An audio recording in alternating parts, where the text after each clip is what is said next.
High, welcome back to my channel. मी बनवली आहे तर्रीदार आणि झणझणीत हॉटेलसारखी मिसळ. कसे बनवायचे बघू.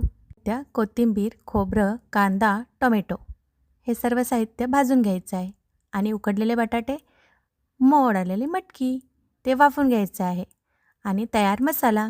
तो बाहेरचा मसाला वापरत नाही, पण हे कुणीतरी गिफ्ट म्हणून दिलेलं ते मी आत्ता वापरून करते. 2 पॅकेट घेतले इथे. 4 जणांना पुरते एक पॅकेटमध्ये. पॅनमध्ये थोडंसं तेल टाकून कांदा, टोमॅटो, कोथिंबीर, खोबरं हे सर्व चांगलं भाजून घ्यायचं आहे.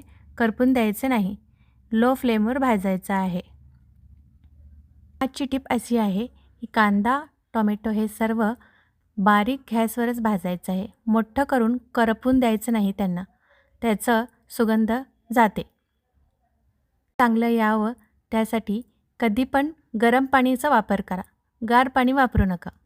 छोटे छोटे टिप्स असतात ते वापरून केलं की आपलं जेवण छान होतं.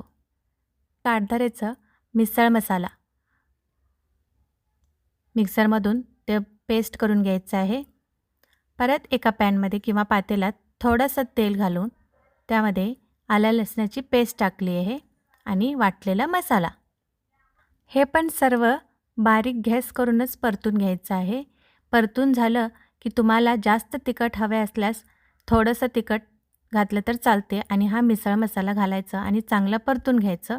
वरून गरम पाणी ओता, चवीपुरतं मीठ आणि वाफवलेलं मटकी आणि बटाटा हा पण ह्याचंच घालते मी, सेपरेट ठेवत नाही.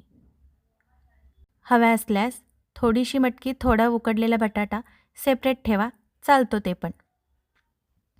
हे पहा, थोडंसं तेल वापरून पण स्वयंपाक छान होतो. फक्त करताना टिप्स वापरून करणं गरजेचं आहे. इथं तयार झाली आहे आपलं मिसळ. घरगुती साहित्य वापरून एकदम सिंपल आणि जास्त भांडी न वापरता मिसळ बनवली आहे. टोमॅटो आणि हा फरसाण आणि ब्रेड. मिसळचं ताव घ्या मग. भारी ना. हा माझा वर्दूचा फेवरेट डिश आहे. त्याला फार आवडतं. मी नेहमी बनवत असते. चला भेटू मग उद्याच्या रेसिपीसोबत. तोपर्यंत बाय.